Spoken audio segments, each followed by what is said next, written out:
Hi everybody, this is Mr. Kearns. Just going to go over a brief tutorial about the directions and how to read these packets that you're receiving for this week's work and the work that you're going to be receiving moving forward. This is your combined assignment for Global 1, Math, and ELA9. All right, teachers Mr. Ian Diorio, Mr. Colvin, and Mr. Kearns. The emails are all here at the top. The theme is going to be the negative consequences of the bubonic plague on humanity and progress. So that theme is going to cover all three subject areas. And your first subject area or course is Global Studies, which has the objective to understand the impact of the bubonic plague and its effect on Europe and the world. So first, Mr. I wants you to examine the image and then answer the prompts below here. Okay, so these are where you're going to put your answers in these boxes. You can use the pictures to help guide you in your understanding of what that says. Next is what was the Black Plague and some key vocabulary here, which will help you in answering your questions up to the level of a ninth grader in high school. All right. Also more images to help guide your understanding. Down here, Mr. I wants you to click on this hyperlink, which will bring you to history.com, and you'll watch a video. And you're going to answer these questions based on what you see in the video, okay? Once again, down here, you're going to watch another video clip from history.com, and you're going to use the map to answer questions 1 and 2 in these red boxes here. There's more maps, and you'll answer this question here based on the trade networks and how it spread the bubonic plague around Europe and Asia. Once again, question 4 focuses on this map. 5 and 6 on this map here. Oh, and 7 as well is down here, okay? Having to do with the effects of the bubonic plague, documents 1 and 2, you're going to continue reading through all of these documents, and then you're going to answer the questions that Mr. I has for you on this chart. Short-term effects based on the documents for social interactions and long-term effects, political, short-term effects, long-term effects, and economic. And you're going to go back to the documents to guide your answers. That's where you're going to find the information for that. Okay? Down here for English Language Arts 9, you're going to read the News ELA article, which is a primary source about the Black Death in 1348, and you're going to answer the questions that follow. As you read through, you're going to see where it says the Black Death was one of the worst plagues. You're going to see highlighted words. These are key words that you're going to need later on. All right? Use the numbered lines to help you in coming back to your answers. The side notes will help clarify meaning. A map here, and the line numbers continue. This is part of the article on the left here. So keep that in mind. And with the map, just so you know, pay attention to the center of uprisings where people rose up. And city for orientation here is black. So center for uprisings blue. You see London down here, Rouen, Paris, etc. Continue to read through the subsections until you reach the end. And then you're going to focus on the vocabulary booster, where you get given the definitions and one synonym here. And you're going to create a unique sentence using each of the words from the vocabulary bank on page 15. All right? You're going to use the unique words. Okay? Continue on down. Critical thinking questions.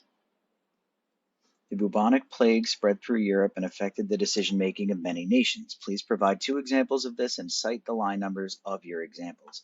So you're going to go back into the article, you're going to find the evidence, you can reference it where you can directly quote it, and then you're just going to give the line number where you found that information. Okay? The word thwarted here is given to you down in the red box to help your understanding of question 2, which is similar. And then we get into critical thinking, where you're going to explain why what the people of Gloucester did to the people of Bristol would be considered inhumane. And it tells you the line numbers to go back and find that exact information so you're not spending too much time poring through the article. Okay, guys, all the questions are similar in how they make you think critically, and I'd like for you to be using complex sentences, which are sentences rather that use conjunctions, which are fanboy words here, for, and, nor, but, or, yet, and so. Okay, so try to do that to help elevate your sentence level to the level of your thinking. We have a larger writing assignment down here, which is choose a statement made by the author in the article and evaluate whether the statement is accurate, means whether it is true, based on the evidence in the article. So you're going to find something the author says, and then using the evidence the author uses, you're going to say whether or not it is a valid statement, whether or not we can trust that author. All right, extra credit. In addition, what outside evidence could you use to prove or disprove the statement's accuracy? So if you choose to do the extra credit, you're going to go online and find further information to see if the author is right. And you're going to put that here. Don't handwrite in a long URL. You can give the website name, and I'll be able to track down the information, okay? Sentence stems to help you if you're having trouble starting your sentences. And once again, we're going to be writing true sentences, not fragments. So we want full, complete sentences, capital letter at the beginning, a period at the end, using proper punctuation. Here's some examples. In math, Mr. Colvin's going to have you do ratios, proportions, and percents, and he gives you the definitions here. Here are examples of how to do a proportion problem, okay? And then he gives you the area of the bubonic plague epidemic that you're going to be focusing on, which has to do with the population numbers and numbers of deceased and infected. So the world population before, it's 450 million, down to 350 million after the plague. You're going to use these numbers to fill in your answers for questions like if the current world population is 7.5 billion, write the digit 7.5 billion. So we want you to show that answer as a true number, okay, with all the zeros included. And you're going to be able to write your answer to B down here in this red box. All right, guys.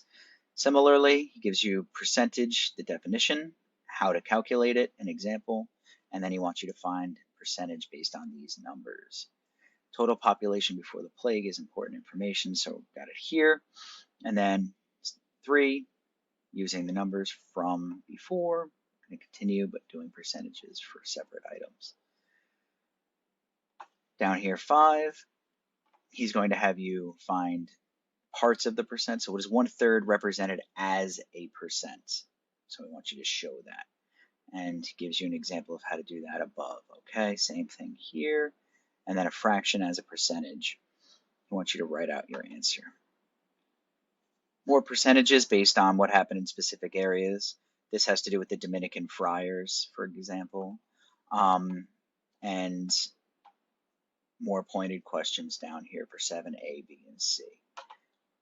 A short answer portion here. And once again, use complete sentences. All right, and here's an example of how to start your answer for C. Perform calculations using percentages. A good proportion to use is the following. The bottom got cut off here, so just the part over the whole or is over of equals the percentage over 100. I'm going to try to fix this for you. Down further, 8 and 9, it gives you an example of how to do it. The question's up here. 9, population of Venice, and the same thing, only the exponent's taken away. And he just puts the 100 on the left side. All right. Finally, once again, you have a hyperlink here. Mr. Colvin would like for you to go to this site to look up the facts and create your own percentage problems. That's 1, 2, 3 percentage problems based on the facts and numbers at blackdeathfacts.com/facts. You're going to write those in here and solve them for him, okay?